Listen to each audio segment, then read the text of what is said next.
I'll probably do something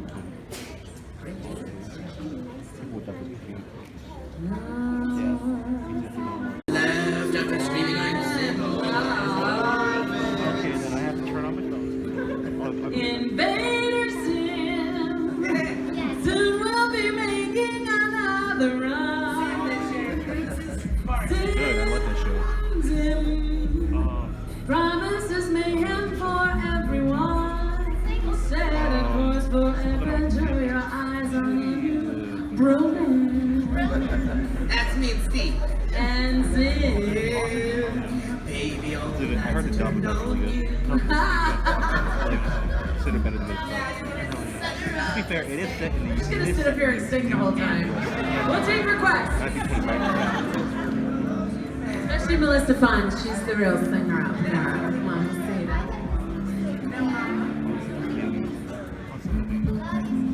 Not the melodious tunes of Mary.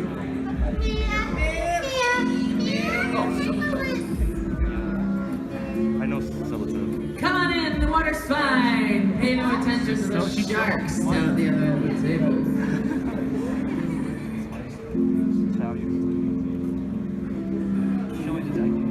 How many more we got out there? Shall we start? Okay, I think we should start. You guys ready to start? Happy Saturday, everybody. We're a bunch of voice actors, and we're going to do a bunch of voice acting stuff. Ready? Ready? Do you want to introduce yourself, starting at that end? Yeah, I'll start at my end. My name is Melissa Fahn.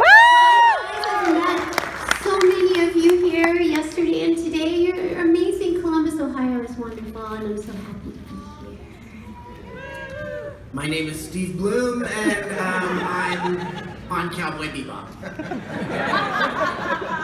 My name is Brittney Karbowski. Thanks for having me, y'all. We'll come back. I'm Jewell. Nice to be here. I'm Dickie Horvitz. And I'm on Intruder Zam. That's right. Oh. I'm Carrie, and I'm amazing. That's sweet. Oh. And I'm Hugh Jackman, and I play Wolverine.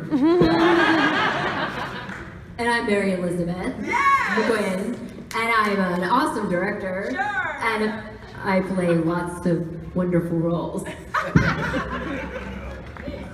Thanks for coming to our TED Talk, folks. We'll be here. It's exciting, right? You know what I'm saying? And I am really excited to be here. And the last minute, I'm a surprise guest, so very excited. Yeah, so now what do we do? Now what do we do? Should we do Q&A? Yeah. How you guys doing? You How okay? are you?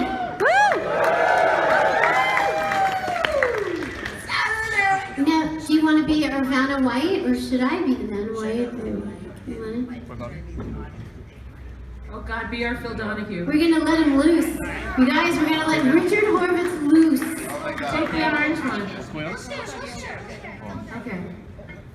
Okay, hey, great, everyone. I'll be with you in a minute. All right, I'll tell a funny story about Richard while he's making his way down there. I'm actually making my way to the bathroom. Oh, good. I thought you were just peeing as you were walking, but that's fine. So I directed Richard in a show called Billy Dilly. That's all we knew it as, but they made it longer. Billy Dilly's super silly, awesome adventure. Yeah. And many of you wonder what it's like to be an actor and how glamorous it is. Richard had the greatest acting challenge that I think, ever remember as a director. He played a character named Yucky. And the only thing he said through the entire episode was Yucky. he had to express every emotion, every feeling, Yucky. just using one simple word. Yucky. Are you happy? Yucky. Are you sad? Yucky. Did you just go poo-poo? Oh, yucky. Well, that's the fun, that's the glorious life of being an actor. So he is the original Groot. You're Groot. Yes. So what is the most funny or awkward direction you have either given and or had? And all of them, or Mary Elizabeth in particular? All of them. Okay. Could you do a little more harder but soft? I've heard that one before. And then also, could you do more purple? Yeah. And then Mary always says, suck less. I know, when I get to know actors well enough that I can say, wow, is that how you're gonna do it? Okay, let's go again and suck less. More talent, less suckage. Those are fun. I don't know, just in terms of directing Melissa and Cowboy Bebop, we had so much fun with Ed. We had so much fun. Never an awkward moment, though. Never an awkward moment, No. just the most fun moment, Yeah, for sure. Just So the much most fun. Yes, Yeah. just the most fun. Can you give us a moment. spooky? Oh yeah, spooky. That's my favorite thing ever. I know, I have some spooky. Guys, we have another question from here in Ohio, Columbus, Ohio. Go ahead. Answer, let's do it. What anime? Yeah, we didn't get to go. Oh, sorry. okay. Go ahead.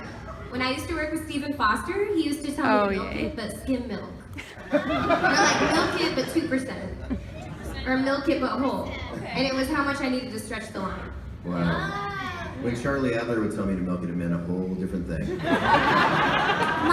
was Shin Chan, and it was, I didn't know what I was saying, and they refused to tell me until after I was done saying it because it was more funny that way. So then they told me what a strawberry shortcake was. I don't remember, but it was really awful. It was called a strawberry shortcake, and I had a line about it, and I don't know what it was. I don't remember, but it was really awful. It's a Can you very. demonstrate it for the audience? No, I don't even remember exactly what it was. It was just like, I can't believe I was talking about that as a 5-year-old kid. Richard, can you do that through interpretive dance? What's the note? Strawberry shortcake. Richard Horvitz, ladies and gentlemen. Melissa, did you have anything to add to that? All right. Now for our question from Columbus, Ohio. What anime that you have directed or voice acted in would you like to see have the ghost stories dub treatment to? Yes! Okay, now, first of all, what's the Ghost Stories dub treatment? I know, a big collective gasp! I'm doing 8 shows, I don't even know where I am anymore! Please. I was lucky enough to be in Ghost Stories, and Ghost Stories was, so Stephen Foster had the reputation with Japan at what they called destroying scripts. So it wasn't just like doing the dub, it was like completely changing the meaning of the translation. So he kept getting in trouble for this. They had a show that kind of retold a bunch of like horror stories from America, like kind of Pet Cemetery, that kind of stuff. And it didn't do well, and they were like, you know what? Just as long as it kind of follows the animation, do whatever you want. So Stephen and the engineer Ricardo, whoever got there that day, would write the script on the fly. And so we just ad-libbed it in the booth, and it literally attacks every race, every religion, everything. And if you're not offended while watching it, then you're just not. I don't get you. Yeah, but so that was Ghost Stories. I'm the Pet Cemetery bunny girl. So I might say one of the most offensive lines of the whole thing. Don't laugh at that, it's terrible. What was the line? I did not say it. Can you say it with Terrible. beeps? Can you bleep things out? It's not because you're a rabbit, it's because you're beep, and it was a racist thing.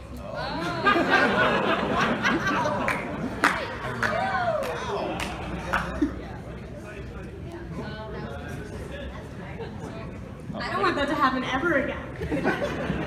Go ahead. So, I got a question for Richard, just to delete. Okay, hold on. Alright.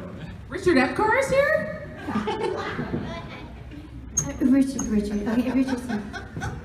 Yes, what is your question? So, I noticed that a lot of your roles in cartoons tend to be more crazy, like, say, Billy, What do you Sim, mean? like Billy, Sim, What? and even a character from Dave the Barbarian. So, how was it to, like, do the voice similar to that, but like, a more conveneer and something like Psychonauts? I thoroughly enjoy doing Psychonauts, just because it is just my own voice, kind of younger, because there's no yelling. I mean, the most crazy it gets is But yeah, I enjoy it. A lot of the things that I do with Mary Elizabeth, I don't yell on. They're more like. Richard plays all of the lobes in Tangled, if you remember. Yeah, that is correct. Why? What a little flying sofa. Yeah, that was fun. Yeah. So yeah, I enjoy it because I do get a break from the yelling and crazy, but I enjoy the crazy too because I'm a little crazy. Yeah, a little crazy. Thank you, good question. Thank you. Oh, thank you. Run, Richard, run! Judy. That's why he gets paid the big bucks. He does all this. Yes.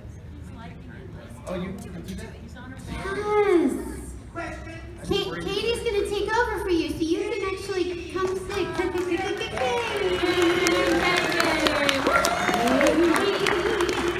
Dressed in your 1920s, the 1960s hat. This one's for Mary Elizabeth. What was it like playing Zara on Critical Role? Oh, darling, Zara was lovely to play. How fun is it to kill an adult white dragon before Laura Bailey can? I'm telling you, it's pretty effing wonderful, is what it is. A hellish rebuke to all, in a loving and wonderful way.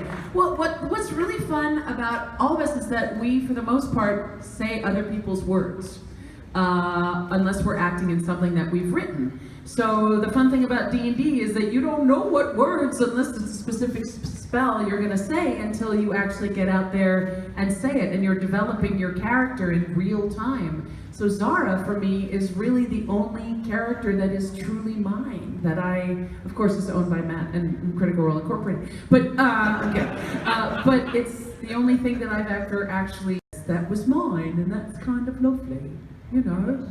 Yeah. Steve's mine too, but I didn't originate him. That'd be your mum. Do we have another question? This one's for Steve Blum. Yes. I've known you've done like different characters from like Guillemon from Digimon. Yeah. Tom from Toonami. Only Toonami. 2 hours, so we gotta make this quick. And Zeb from Star Wars Rebels. Right, Carabast. So what's it like going from like preparing from one character to another? Like what's it like doing different voices for different characters? Literally the only thing I know how to do. I don't math, I barely cook. Yes, I am an amazing cook. It's honestly, it's just an organic process for me. I've had voices in my head since I was a little kid. Much like Richard Horvitz over here, I would imagine. What? Yeah. It's such an organic thing. I can look at an image of something and a voice pops into my head. But you guys probably have that too. I mean, if you're reading a comic book, you hear voices in your head of those characters, right? And if we do them in an animated version and they suck, you let us know, right? Because it doesn't match the thing that originated in your head. It works the same way for us, I think. And I can't speak for everybody else. Is that the way you guys work too? Yes, they let me know if I suck. Yeah. But thank you for watching. I appreciate it. May the force be with you. Can I just interject with you all? Excuse me, I will be right back, I promise. Long live the Empire. Next question. This is a question for all of you. What's the most memorable improvisation you've ever done live, and what was the original script going to say? Oh, you're there. Are there children in the room? Yes. That'll be good. It was for Critical Role, and it was Zara after Rhymefang said, "No, you can't!" And I said, "Yes, I can." And that was lovely. And I write it on many things now, and it makes me very happy. In fact, Ohio, I have to hand it to you because you like that particular saying more than any other for Zara, and I've written it all weekend, and it just makes me so happy. Most people are like, let's just do a hellish rebuke. And I was like, okay, sorry for swearing. But you guys are like, yes! So, thank you. One of me, I love it. What about you? What, memorable improv? Oh, wow. Oh, I get to do lots of improv with Neptunia. If you guys know Neptunia. But I can't think of specific ones. You know, like pudding. you know how Neptunius is pudding, you know, eats a lot of pudding. So I get to put lots of spins on how I say pudding, like pudding, or much like spooky, so it works for all. Ed loved pudding too. Ed loved pudding too, that's right. That's right, and mushrooms. What about you, Rich?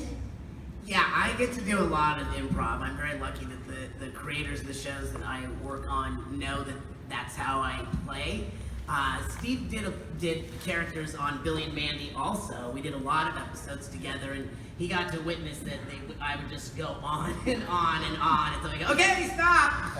But I think the most memorable improv was on the Big Boogie Adventures, where we had that song where Billy sings, Scary-o, scary-o, I'm scared now, baby, though. There, in the script, there's this break in it where it's supposed to be this 1980s hair band singer, and I couldn't wait to do it. And when I got there, I found out they had hired a hair band singer to do it. Jess Harnell? No, it wasn't Jess. I was thinking it probably would be, but I was so bummed because it's like, wait, I want to do this. And so Maxwell Adams says, okay, if we have time at lunch, I'll let you do it before we break. I'm like, okay. Oh, it's before I go to lunch. I heard this story an hour ago. Yeah. Yeah. I sent it to her in an MP3 file, so she just listens to all my stories over. And he said, if we have time before lunch, we'll let you do a take. So as lunch is coming, it's like, okay, we break for lunch. I go, wait a minute, you said I could do this. Okay, one take. And so when it gets to the break where he goes, I'm not scared. I go, I'm not scared. I'm just really, really hungry. I want a sandwich. Because I was hungry, it was lunch, and that's what ended up being in the show. You told it better an hour ago, but it was a great story. When I was recording Black Star and Soul Eater, there's a point where Black Star puts his, Leah Clark's character, dang it. Blair. Yes, Blair puts her elbow on his face, and that sound was an accident. And they just moved it into there, and it was like this weird spitting on the microphone thing. And that was an accident, and they kept it, and they kept putting it in the beeps to like troll me before I recorded. So it would be like and then they like removed it from there and moved it into that spot. So that was that. Yeah. They don't let me do anything fun. They just make me dub stuff all the time. Just, hey, listen to this and make someone else do it in your own language. And I go, okay. That's it.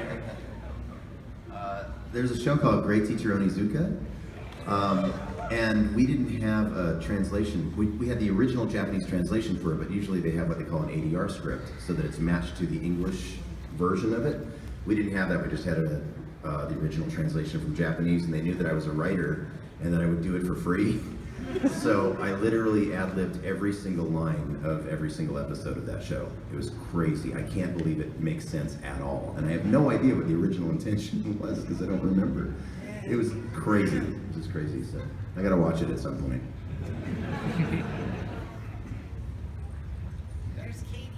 So I'm curious if any of the guys on the stand can do a lolly voice. A lolly voice? What? Lolly? I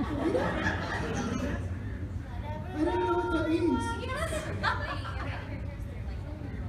I can do those. Yeah. I want some candy. How did you know my name was Candy? Because that's what your t-shirt says. Oh. How about you? I was doing the physical part of it while you guys were talking. Yeah. I don't want to do that. Why would I do that? Somebody's recording that right now, aren't they? You guys are going to be on YouTube in 5 minutes doing those voices. It'd be a whole part of your career. That's true. Yeah. That's why my name is really Rob Paulson. I think Carrie's coming back right now. Nothing. It sounded like it was very interesting. It wasn't. If being on YouTube was a bad thing. They called HR. Everything's gonna be fine. We have another question. So this is a question for Steve. Your first credited role in the Star Wars universe is as TIE Pilot number 4 in Star Wars vs. TIE Fighter for the PC. 20 years later, you're a main character on Star Wars Rebels. Is it still a thrill for you as a fan of Star Wars to keep coming back to that universe? I squeal like a little girl every time I come into that room, dude. I just got to work on Rise of Skywalker, and walking into that room with all these people that work on Star Wars, and Matt, the sound designer for the thing, I feel like I'm 8 years old. It never, ever gets old. It's so exciting to work in that universe, and everybody at Lucasfilm is so amazing, too. They let us go up to Skywalker Ranch, dude. It was incredible, and Lucasfilm, and we got to tour it, and I was like a little gushing girl. Yeah, it was crazy. It's crazy. It never gets old. So thank you for watching, and thank you for supporting all these years. Terrorized. Long live the Empire.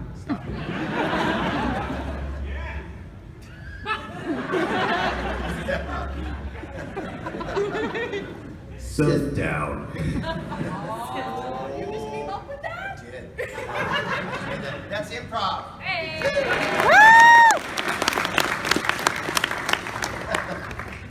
So this is a question for the whole panel. Having done a lot of conventions, I imagine you've met tons of people. What's the most awkward interaction you've had with a fan? Well, we're asked to sign a lot of different things. You can let your mind wander after that statement. The most PC thing I can say is I was in the dealer room on my way to the table, not here, in another con a couple of years ago, and this guy was a beautiful, large man, was walking around without a shirt. He was also hairier than Robin Williams, and he came up to me with a Sharpie and he goes, "Sign my chest!" And the saying, "You cannot see the forest for the trees." I couldn't even get in. I was just like, Pinocchio! I mean, it was rough.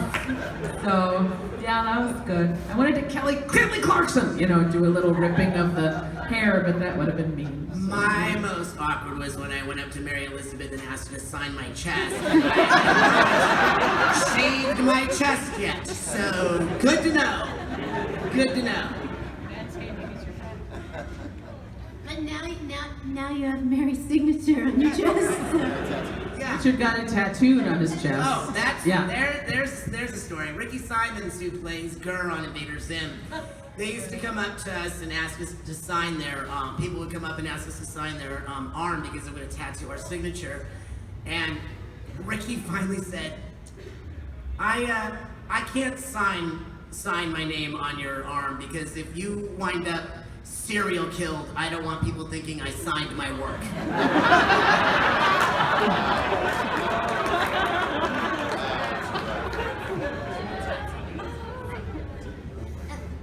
My awkward moment, it's kind of sad and really sweet. There's this man that I've seen at certain conventions year after year, and well, he came up to me one time and said, "You look like I think you need someone to take care of you, and I would like to be that guy. So if you want a husband, I'm volunteering." But he no, It was Steve. He is in a... No. He can't walk, so I don't know how he was gonna take care of me. So it was really sweet, but it's like, dude, really? Like, I think that would be hard. And I have a funnier one. So, if you don't mind. So, Icky Tosin, do you guys know Icky Tosin? So, one of the fighting girl shows and the clothes get ripped off and whatnot. But that didn't happen so much in the anime. So there's this really nice guy and he makes figures. And he makes beautiful, amazing figures from scratch. And I was sitting with Monica, and Monica knew him, and he came up and I think he had some stuff signed, and then he presented me with a present. And it was my character with the shirt blown off with the boobs fully showing and everything.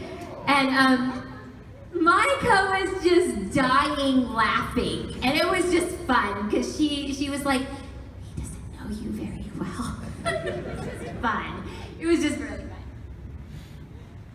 fun. I had someone that gave me some clay figures of some of the characters I played once. But they fell apart before she gave them to me, so what she actually gave me was a plastic bag full of clay figures with metal wires sticking out of the ends. Yeah, everywhere. Like, you couldn't even hold the bag because there were metal wires sticking out of it. And so we took them up to the room and we laid them out on the floor, put them all back together in their proper form, and took a picture of them. And no, that happened. And then I don't remember how long it was later, but we received a package in the mail. And it was a really heavy package. And she had made some more things out of clay. But to ensure their safety, she had packed them all in a block of gelatin.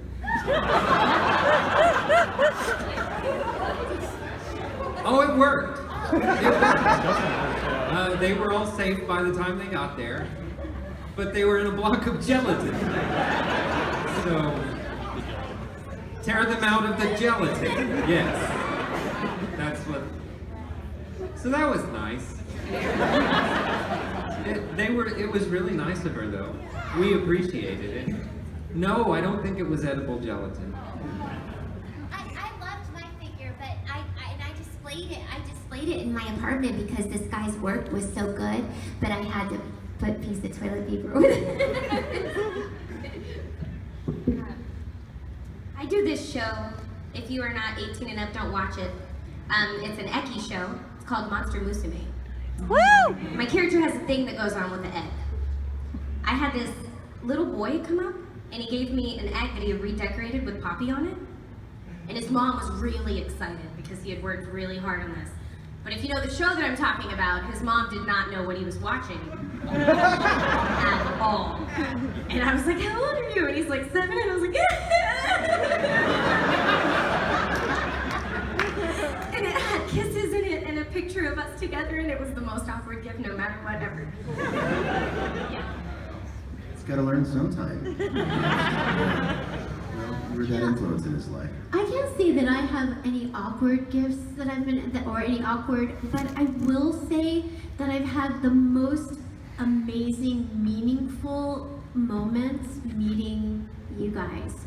And I've met such wonderful people here in Columbus, but I know Cowboy Beboppers when we were in downtown Los Angeles, we've had some incredible, we've met so many wonderful people who've really shared who they are with us, and it's so gratifying to know that the work that we all do on whatever level, whatever show that has drawn you in, but just to know that that our work alone in the booth, you know, in a dark booth, is somehow coming through and connecting, and for that, I'm so grateful to be here and to meet all you guys. So, I can't think of anything awkward, but I just want to say that.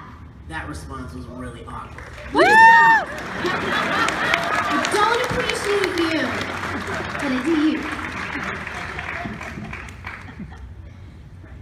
It's okay, yeah, I talk about it, it's fine. Okay, for the entire panel, what was the most frustrating show you had to work on that ended up not airing? Do those two go hand in hand? We did a Cowboy Bebop video game, and it was never released, and we put our heart and soul into that thing. I remember that. Yeah, that broke our hearts that never made it. The opening scene, it all took place in an aquarium, and now I talk about it, it's never going anywhere. I have the greatest outtakes from these sessions. Oh my goodness. Yes! Melissa did my favorite yippee-ki-yay Mother ever, and it was so Yippee-ki-yay, mother! Woo! and it was so high and wonderful. And then we had Jet and Spike saying awful things to each other in the most loving way, and it was wonderful. But I guess the mechanics didn't get worked out, and they abandoned it. But I still have the outtakes in my computer. Still do. Yeah. I'll be selling them downstairs. $5,000. $5,000 and a lawyer that I will need once I am sued by licking them. I had mine was an on-camera show. This guy had written several shows that had been picked up by like Fox and Warner Brothers and were on TV, so he'd written and made a lot of money. So he wrote this show for this group of us that he knew, and it was really, really good. And he wrote a total dumb blonde part for me. And I love dumb blonde parts. I mean, and I was younger, because, come on, with this voice, right? Like, I mean, you can so do it. I was the greatest character, and they shot it. They had all the major studios interested in picking it up. And they shot it for under $400. And it has sounds, it has like machines making noise, and there's shadows, and it's just terrible. And it just makes me so sad. It's just so sad. So the question was, what show I was frustrated most by that never got released? Yeah. I did this show that they told me never got released called Game of Thrones, and I was really frustrated because I thought I was really good in it, but they told me it was never released. So.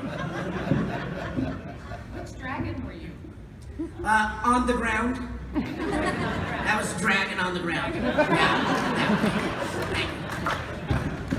I wasn't frustrated recording this. It's only frustrating that it didn't get released, but I did a show called Mermaid Melody, Pitchy Pitchy Pitch. Woo! And it never got released, and it was sad. We worked really hard on it.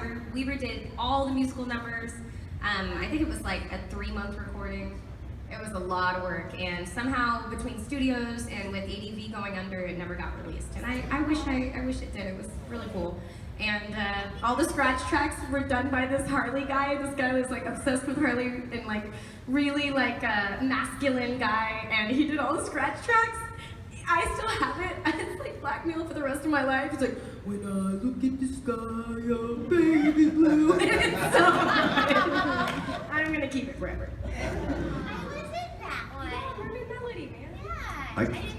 I got to play Batman, the one and only time I got to play a speaking version of Batman. We did a recording of a lost episode of Batman from one of the animated series for the troops. It was supposed to go to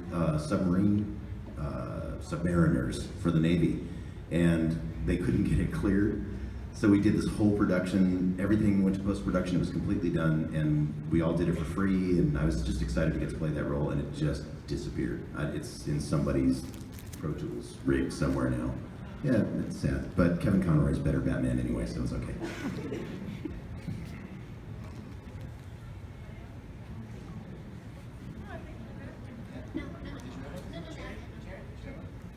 Fine. I was in a 7 Samurai video game that never saw the light of day. So there you go. It's okay. I lived. I'm doing fine. I've let it go. I replaced this guy who they wouldn't tell me it was on Batman, and it was a great job. That was awkward. Hi, I have a question for Jerry. So a couple of times now you've gotten the chance to revisit a couple of your roles through various reboots, most recently as Kyo from Fruits Basket, and back with Fullmetal Alchemist Brotherhood with Barry the Chopper. And I was wondering, what was it like getting the chance to revisit the characters? Did you go in deciding you were going to portray them a little differently? Were there things that you wanted to do the first time around that you didn't get a chance to? Well, it's not always about what I would like to do. This may surprise you, but we don't always get to do what we'd like to do. Except for Richard. But, no, except for Richard. I'm doing it right now. No, the one thing I would say though is I went into both of them knowing that I was better at the time than I was when I did it the first time. So, you know, looking forward to doing it, going, well, I'm better now than I was then, so that should be fun, you know? It's great, you don't always get that chance. especially, what, 18, 19 years apart?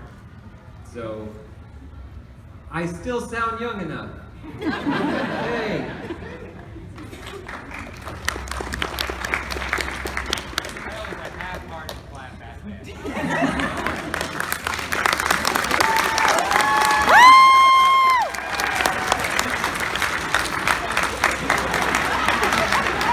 Look, these real performers are going to need your energy, okay? My question is for Brittney, and part of my voice, I think I have something going on. My question is, Brittney, do you remember doing a small voice from Angels of Death named Eddie? Can you tell me how you felt when you were playing that little necrophiliac? And if you could, can you say, I love you, Rachel, but I'm a coconut head? He scares me. Sorry, that was an awkward role. Eddie just wants to kill this girl, Rachel. He watches over the graveyard, and he wants to murder her, and she's so selfish, and she won't let him, you know, or she can't let him murder her. And he's like, I love you. I just want to watch over you forever. I'll take the best care of your dead body, you know, and it's really creepy. But yeah, what was the line? Yeah. The line was, I love you, Rachel, but I'm a coconut head. I love you, Rachel, but I'm a coconut head.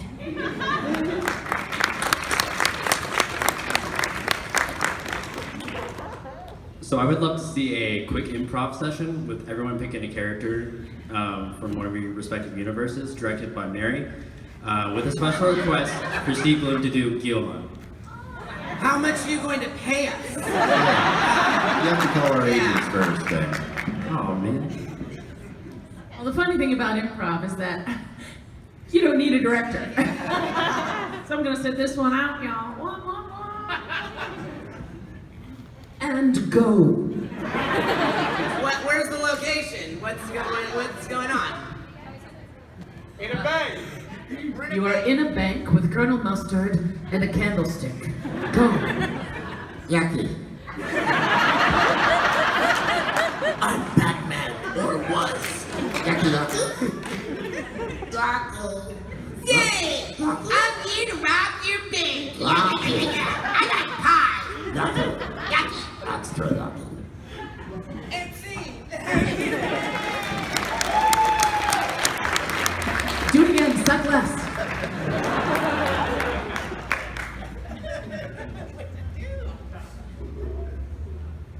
Hi, I have a question for Richard. What was it like working on Hell of a Boss? Yes. Woo! In and out of the sack, she's the maniac. Oh, Billy. It was great. I love Vivian. She's very super talented, and I had a lot of fun, and everybody on the cast was fun. I was like the old guy who knew nothing about this thing called, you guys heard something called YouTube? Apparently it's very big, and so's Viv's work. And so I was just lucky enough that she was a fan that knew a friend of mine who said, hey, I have this part I wrote for you, will you do it? And I'm like, yeah, okay. And it had like 6 million views in like 2 days. It had 1 million views in 6 hours. It was not. Well, there's defined porn. Show your chest. Yeah, it said Mary Elizabeth right there. On the one side manscaped, it was gone, so I didn't know what I got. Yeah. Yeah, so it was great. I had a lot of fun. Thank you. Oh, come on, you can do better than that.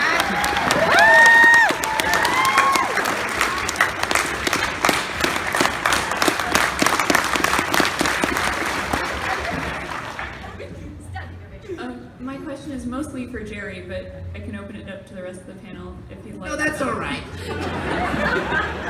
Everybody except Richard. You jump in anytime you want. What is your dream job, like director-wise or voice actor-wise?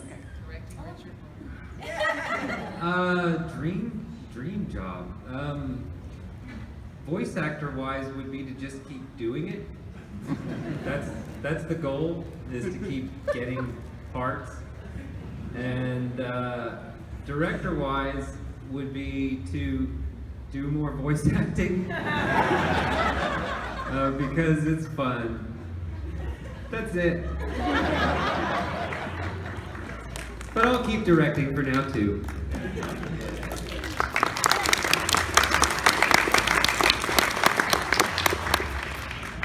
All right, so my question is for the entire panel, and I was going to ask the probably most obvious question, which is, what is each of yours most favorite role that you have done, or a character that you voiced that you just absolutely hated the character because of who they were or what, or just they were just that bad?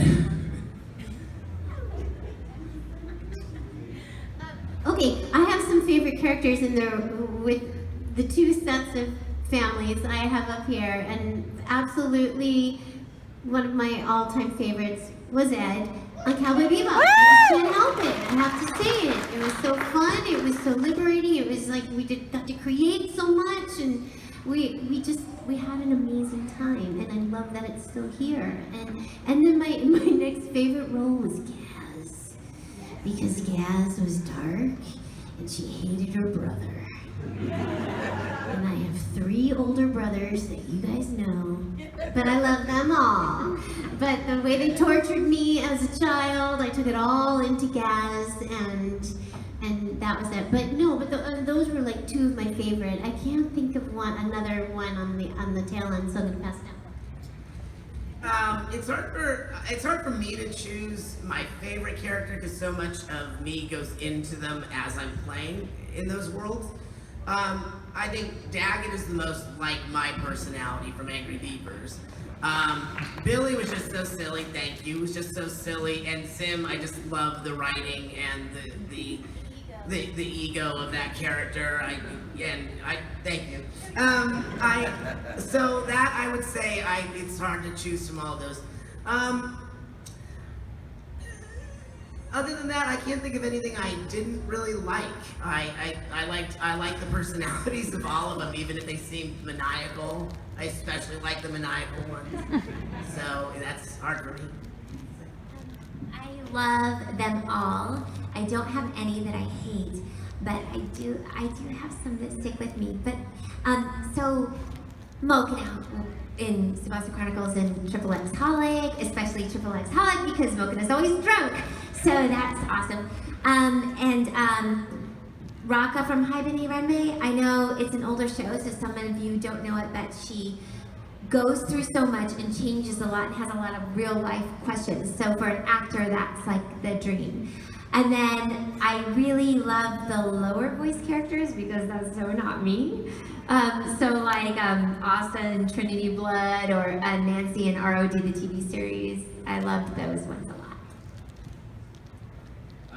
Some of my favorite roles are despicable people. They're Claire Stanfield from Bacano. Oh, good. Those 12 people showed up to this panel. For those of you that don't know, this won't ruin it too much. He kills a lot of people, but you can't help but like the guy. And so he's one of those characters that you sit there and you go, I don't know why I like this murderer, but I do. And you're pulling for him. I forgot, I'm sorry, Penny in Shin-chan because she cusses and that was part of my job. Which you don't do normally, right? You never say. Yeah, like Richard was saying, it's really hard to choose favorites, especially when you've been doing it for a while, because you do kind of fall in love with these characters and they do become part of you too. Fanboy personally on certain areas of the characters that I get to work on, like in the Marvel Universe, Wolverine, just because I'm a fan of Wolverine. Who wouldn't be? That was awesome to get to play there. Anything in the Star Wars universe, Starscream, of course, is always awesome. But in anime, probably the most transformative character for me was Spike, because he changed my life in every possible way, including the fact that I'm now engaged to Julia from the I'm the director of the show. And in terms of, I love you. In terms, I do, I really do. And in terms of, I know, I just gotta qualify. In terms of characters that I don't like, that's a really hard question because I loved all the characters I think that I've played. Even as bad as they get, the nastier ones the better, because it's sort of therapeutic. 2 minutes? Oh, I'll go super fast then. Okay, there was one character that I walked out on from a show called, they just called it Project X, and they didn't tell me what it was until I got in the booth and they told me I was a monster with tentacles, and you can imagine the rest. Oh no! So I left that. No judgment, but... Little known fact, I was originally cast as Invader Zim, and I had such a good time. We brought the poetry and class and style to this I wasn't available at the time. I was doing a show called Project am I X. talking to you?